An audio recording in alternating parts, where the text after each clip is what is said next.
So welcome guys again. और आज की वीडियो हम देखने वाले हैं कुछ रैंडम एमसीक्यूज। आउट ऑफ 15 और 16 एमसीक्यू होंगे ये। इसमें से आपके कितने आए आपको नीचे कमेंट में जरूर बताना, सो दैट एक कंपटीशन सा लगे मुझे भी कि हाँ चल रहा है, ठीक है। और दूसरा, लाइक और नीचे कमेंट कर दिया करो यार, ताकि एक मोटिवेशन मिलता है ना नई वीडियो बनाने का। सो आप समझ सकते हो। देन बढ़ते हैं हम अपने फर्स्ट क्वेश्चन की तरफ, जो कि क्या है। Infants blood is collected from. तो जो एकदम नए बच्चे पैदा होते हैं उनमें ब्लड कहाँ से कलेक्ट किया जाता है? फर्स्ट है heel prick, finger prick, ear prick और फीट प्रिक। तो कहाँ से लिया जाता है? राइट आंसर हो जाएगा इसका हील प्रिक। सो बच्चे का जो पैर की पीछे वाली एड़ी होती है, इस एरिया से हम हमारा ब्लड लेते हैं, ठीक है। और फीट मतलब पूरा हो जाएगा, पूरा का पूरा पैर, राइट। तो फीट से नहीं, हील प्रिक से लेते हैं। और कैपिलरी ब्लड हम अगर अडल्ट की बात करें तो कहाँ से लेंगे? फिंगर प्रिक से, ठीक है। सेकंड क्वेश्चन की तरफ बढ़ते हैं। Schistocytes are. तो सिस्टोसाइट्स क्या है? रेड सेल यानी कि red blood cell, fragmented RBCs, RBC के टुकड़े, क्रिनेटेड आरबीसी, खराब हुए आरबीसीज, या urine crystal. So basically schistocytes word किसके लिए हम अप्लाई करते हैं? Fragments of RBC, right. तो क्या होता है, कहीं पे हमारी अगर ब्लॉकेज आ रखी है वेन वून के अंदर, तो आरबीसी जाते हैं और उनसे टकरा जाते हैं। टकराने के बाद वो चूर चूर हो जाते हैं। तो उन छोटे छोटे जो फ्रेगमेंट है आरबीसीज के, उनको क्या कहते हैं? सिस्टोसाइट्स, ठीक है। सो हेमेटोलॉजी का इंपॉर्टेंट वर्ड है ये। देन थर्ड क्वेश्चन है वेस्टर्न ब्लॉट टेस्ट फॉर। तो वेस्टर्न ब्लॉट है एक टेक्निक है, ईस्टर्न ब्लॉट, वेस्टर्न ब्लॉट। तो इसमें वेस्टर्न ब्लॉट का क्या काम है, किसके लिए यूज की जाती है? डीएनए आइडेंटिफिकेशन, आरएनए, एचआईवी और न्यूक्लिक एसिड। सो जो वेस्टर्न ब्लॉटिंग है हमारी, वो एचआईवी के लिए की जाती है, या फिर दूसरा प्रोटीन के लिए भी की जाती है, राइट। तो ये इंपॉर्टेंट चीज़ है। देन जो हमारी डीएनए है उसके लिए हम सदर्न ब्लॉटिंग करते हैं, सदर्न ब्लॉटिंग, राइट। तो इंपॉर्टेंट चीज़ है ये भी। फोर्थ क्वेश्चन की तरफ बढ़ते हैं। Dash is a decrease the risk of coronary heart disease. तो हमारी जो सीएडी कैड होती है, कॉर्नरी हार्ट डिजीज, उसको इनमें से कौन डिक्रीज करता है? कोलेस्ट्रॉल, एर्गोस्ट्रॉल, एचडीएल और ट्राइग्लिसराइड।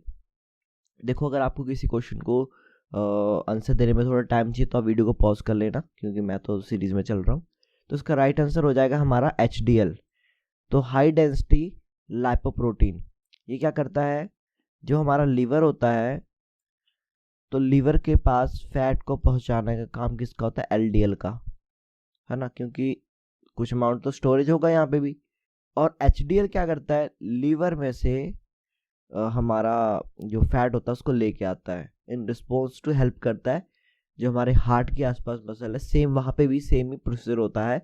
तो वहाँ से जो हाई डेंसिटी लाइपोप्रोटीन है वो कोलेस्ट्रॉल को लेके आता है, और जो लो डेंसिटी लाइपोप्रोटीन है वो कोलेस्ट्रॉल को वहाँ भेजता है, जिसकी वजह से आसपास की जो आर्टरीज है वहाँ पे ब्लॉकेज होने के चांसेस बन सकते हैं।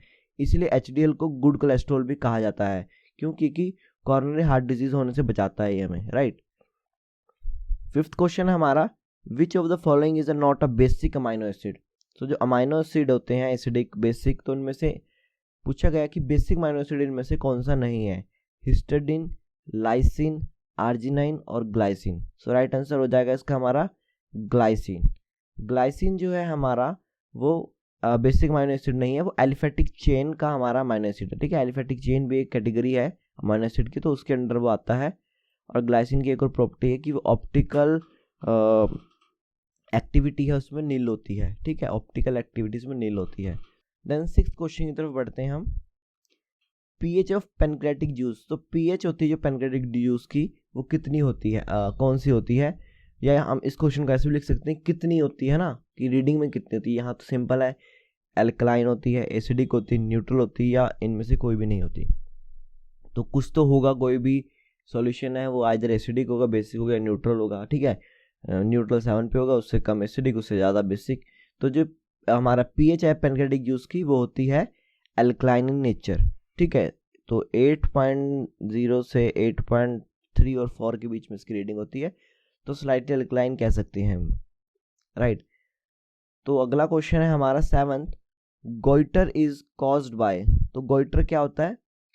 आपने देखा होगा किसी गले के आसपास जो एडम एप्पल होता है वो थोड़ा सा बाहर को आ जाता है ना, साफ दिखता है, उसको बोलते वक्त अजीब सा ही दिखता है, बहुत उभरा सा आ जाता है, तो उसको क्या कहते हैं हम, गॉइटर, राइट। तो वो किसकी डेफिशिएंसी कारण होता है? A protein deficiency, B iron deficiency, या सी आयोडीन डेफिशिएंसी, या D NaCl deficiency.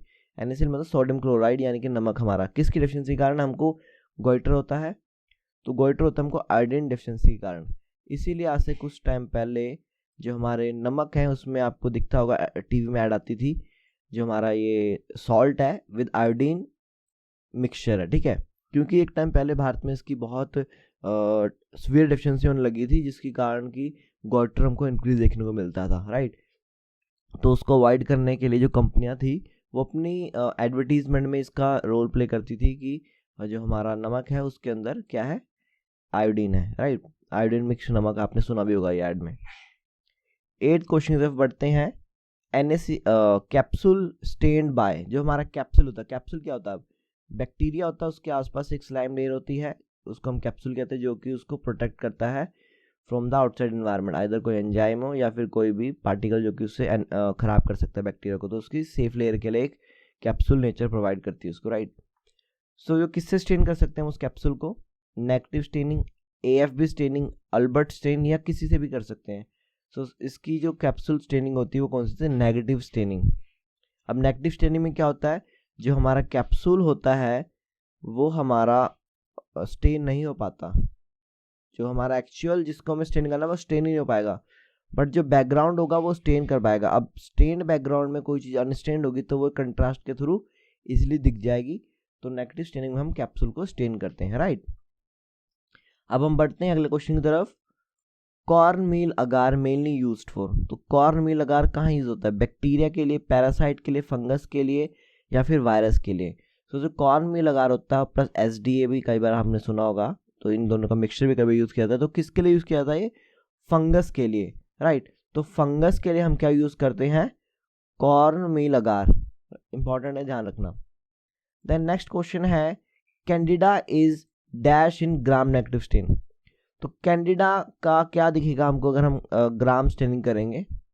Gram staining में कैंडिडा कैसे दिखेगा?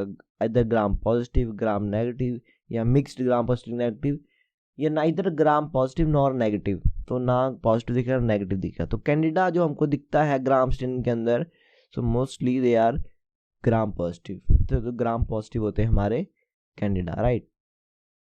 नेक्स्ट क्वेश्चन की तरफ बढ़ते हैं। 11th क्वेश्चन है जो कि हमारा, A parasite when get opportunity then infect the human being is called। तो ऐसा पैरासाइट जो अपॉर्चुनिटी मिलने के बाद किसी ह्यूमन बींग को इन्फेक्ट कर देता है उसको क्या कहते हैं? देखो मैंने बिल्कुल ही ये बता के एकदम शॉर्ट कर दिया, आपको पता लग ही जाएगा, फिर भी एक बार चेक करते हैं। Facultative parasite, opportunistic parasite, obligatory parasite, या एक्टो पैरासाइट? तो इसका राइट आंसर क्या हो जाएगा हमारा? Facultative parasite. तो फैकल्टेटिव पैरासाइट और फैकल्टेटिव बैक्टीरिया क्या होते हैं, जो कि कोई भी कंडीशन में अगर ना रहें तो भी जीवित रहेंगे, और अगर वो कंडीशन मिल गई तो भी वो जीवित रहेंगे। समझ रहे हो? फैकल्टेटिव का मतलब होता है आइदर मिले तो ठीक है और नहीं मिले तो भी ठीक है। तो अपॉर्चुनिटी मिलने पे कोई पैरासाइट अगर इन्फेक्ट करे तो उसको फैकल्टेटिव पैरासाइट कहेंगे। हो सकता है कईयों का आंसर अपॉर्चुनिस्टिक पैरासाइट हो, बट ये नहीं है, ठीक है। ये जस्ट कई बार वर्ड दिया जाता है सो दैट राइमिंग और गलत आंसर हो जाए जो हमारा स्टूडेंट है, राइट। बट ये नहीं। और ऑब्लिगेटरी पैरासाइट कौन सा होता है? ऑब्लिगेटरी पैरासाइट वो होता है जो उस होस्ट के बिना जिंदा नहीं रह सकता, राइट। तो वो क्या हुआ? उसका ऑब्लिगेटरी पैरासाइट हुआ। उसको उसके अलावा कहीं और वो जीवित नहीं रह सकता। जैसे कि अगर मैं बात करूं, हमारा मलेरिया है ना, मलेरिया पैरासाइट, उसको प्लाज्मोडियम की जरूरत होती है और ह्यूमन की जरूरत होती है। तो इन दोनों की जरूरत के बिना वो कहीं जिंदा नहीं रह सकता, ठीक है। इसलिए अगर उसको जिंदा रहना तो इन दोनों में जाना ही पड़ेगा। इसीलिए मलेरिया फिर फैलता है एक पर्सन दूसरे पर्सन, क्योंकि वो अपनी जो प्रोजेनी है, बच्चे हैं, उनको मतलब सबका एक नेचर ने दिया हुआ ना कि आगे अपनी ग्रोथ करनी है, तो इस तरीके से सेपरेट करते हैं। एक्टोपैरासाइट कौन से होते हैं? एक्टोपैरासाइट अगर मैं सिंपल आपको बताऊं, जो हमारे आपने देखा हो डॉग्स वगैरह के कई बार कुछ कीड़ा सा लगा होता है, या फिर हमारे सर में बालों के बीच में जुएं होती है, तो वो पैरासाइट है। हम कैसा होस्ट यूज़ कर रही है बट वो शरीर के बाहर, इसलिए उसको क्या कहते हैं, एक्टोपैरासाइट, और एंडोपैरासाइट शरीर के अंदर वालों को कहते हैं, राइट। 12th क्वेश्चन है हमारा, rice water stool seen in, तो बड़ा ये सिंपल क्वेश्चन है, आसान है, ये सबका ही पता होगा, बट क्वेश्चन है कॉलरा में, डिप्थीरिया में, साल्मोनेला में या इकोलाई में। तो rice water stool typical feature है किसका, विब्रियो कॉलरा का, राइट, इंपॉर्टेंट है ये भी। 13 क्वेश्चन है, डॉग टेपवर्म इज कॉल्ड, तो डॉग टेपवर्म होता है जो हमारा, है ना, तो उसको क्या कहते हैं, अकाइनोकोकस ग्रैनुलोसिस, एस्कैरिस लम्ब्रिकॉइड्स, हेमनोप्लिस नाना या सिस्टोसोमा। तो क्या कहते हैं उसको, अकाइनोकोकस ग्रैनुलोसिस। तो डॉग टेपवर्म अकाइनोकोकस ग्रैनुलोसिस को कहते हैं, ठीक है। इसमें जो डॉग के कारण पेशेंट को अकाइनोकोकस ग्रैनुलोसिस की इन्फेक्शन हो जाती है, ठीक है।